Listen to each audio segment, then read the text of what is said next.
that shit up.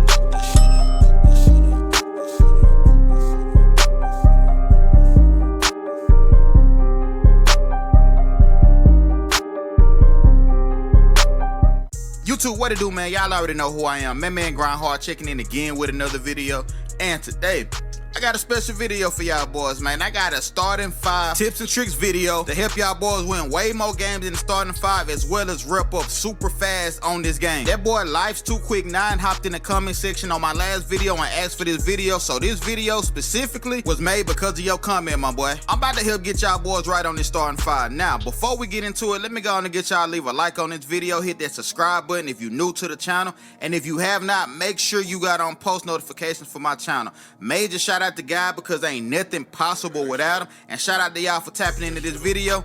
Let's get into it. So starting 5 by far has been one of the fastest ways to rip up this year on NBA 2K26. I know for a fact at least 2 to 3 players out of the top 5 right now are starting 5 grinders, which is obviously proof that starting 5 is a fast rep method on this game. And I ain't even about to lie to y'all boys, there is no specific way to get in the starting 5 and guarantee that you win every single game. I'ma let y'all know right now, you are not going to win every single game in starting 5. But if you pay attention to the tips and tricks in this video, it will get your win percentage up in starting 5. Even though starting 5 win percentage don't matter, you will be able to earn rep whether you winning or losing by following this guide. So 1, if you plan on playing starting 5 or grinding starting 5, you have to get on court coach on the player that you are grinding starting 5 with. You got to be able to change matchups and make on-fly adjustments, and the only way to do that on this game is by having on-court coach. And I dropped a video on how to get on-court coach. That was my last video. I will leave that link down below in the description.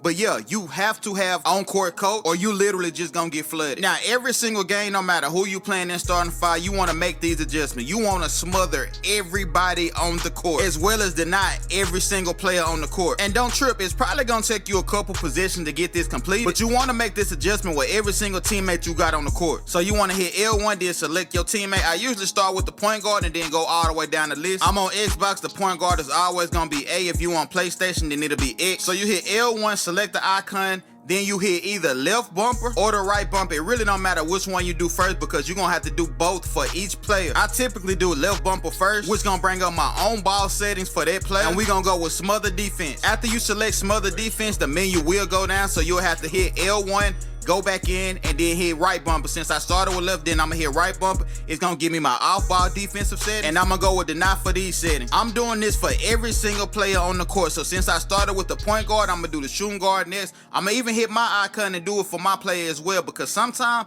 it bugs out and the settings don't necessarily take effect. But by us doing every single player on the court, it usually make the settings go ahead and lock in. Now, the reason we smothering and denying everybody on the court, your opponent is not gonna always be guarded by his matchup. Sometimes the bots just randomly pick up, and on fast breaks, the bots never really run back to their matchup. This setting just gonna ensure that whatever CPU pick up your opposing player, they deny as well as smother the ball. Now, don't get me wrong, this does not mean that there's gonna be an automatic stop every single position with these settings, but it will help slow the opposing player down. Which brings me to my next tip. If you never played starting 5 before, one thing you have to do in starting 5 every single game, you have to shoot the ball. No ifs and buts about it. Every single time you got a shot on this game, you have to take it. You cannot hesitate. Which means you should not be going into no starting 5 games unless you got a build that can shoot the ball at a high clip. I really don't recommend going into starting 5 unless you got a player that got at least an 86 3 ball. You may can get by having a lower 3 ball, but you have to shoot the ball at a high clip. The bots in starting 5 really don't play no defense at all, which is another reason why I like to smother everything and deny everybody on the court. It's not gonna be 100% contest every single time, but by having these settings on, you're gonna get a whole lot more positions to run out in transition and get up as many threes as possible. Now, when it comes to getting them shot attempts up, catch and shoot is gonna be your best friend in starting 5. As long as the opposing player not guarding you and they got the bot guarding you, every single time you catch the ball, you wanna put up a shot. If you good at no dipping, then that's even better, but you don't have to no dip. But every single time the opposing player got the bot on you, you wanna take that shot. Now, if you're not getting no catch and shoot opportunities on offense, then utilize the jab step method. Basically, all you doing is once you catch the ball, flick the right stick up 2 times, let that jab step animation play out, and take that shot. It's wide open every single time. But I will warn you, this only work on bots that's not really playing smothered defense. If they crowding you, then the jab step is not gonna work. So you can utilize the pick or go to a step back. When I'm playing on my 7-4, I usually use a Yunnin step back, and it give me just enough space to get the shot off and it be open. But if you playing on a guard, pretty much any step back will work on these bots. Another tip for starting 5, I really don't recommend going in and starting 5 with no builds under 6'8". And the reason being, you really want the height mismatch on whatever position you playing. So if I'm on the shooting guard, I usually go in with a 6'8". When I'm playing power forward, I go in with my 6'11" power forward. And y'all already know, when you on that center, you got to be on the 7'4". No matter who guarding you at these positions, as long as you got a height advantage, it's gonna throw off the opposing player matchup no matter what adjustments they make. So if you go in on a 6'8" shooting guard and the opposing player is the power forward or the center, and they try to stop you or double team you, it's gonna cause a mismatch for them at their position. Which means every time you see a double team or a mismatch, you wanna try to get as many assists as possible. Reason being, your teammate grade is the most important thing in starting 5. Win or lose, as long as you got a high teammate grade,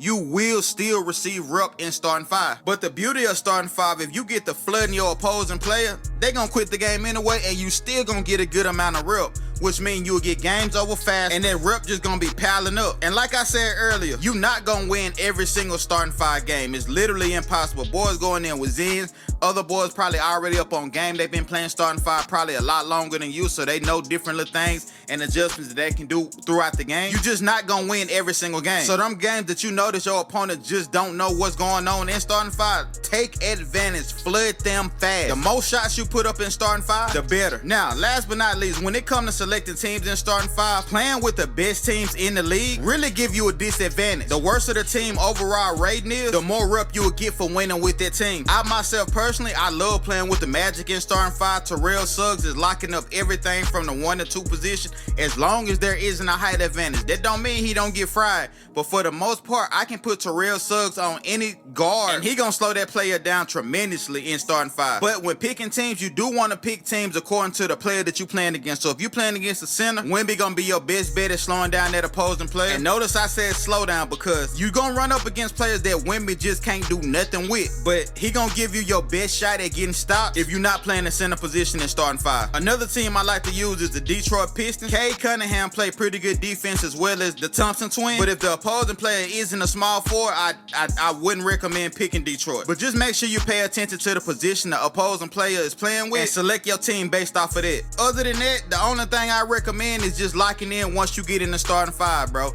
You're not gonna get all the rep in the world in one game. You gotta keep playing. So if you lose, just go back in. You win, go back in.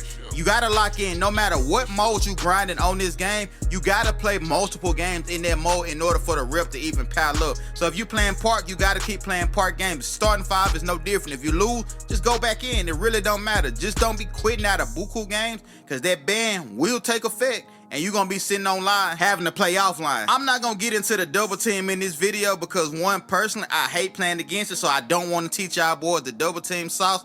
But if this video get 500 likes, I will drop a starting 5 double team tutorial breakdown video, and I'll show y'all boys the sauce for that. But that's pretty much all I got for y'all for this video. If you do follow the tips and tricks in this video, I can guarantee you, you will have more success in starting 5 than what you've been having. Take advantage of mismatches in starting 5 and shoot the ball. Shoot the ball. That's the main thing. You have to shoot the ball in starting 5. Down below in the comment section, let me know your favorite starting 5 team that you've been running with this year, and let me know your starting 5 go-to position. That's all I got for y'all boys. Again, make sure you leave a like on this video, hit that subscribe button if you're new.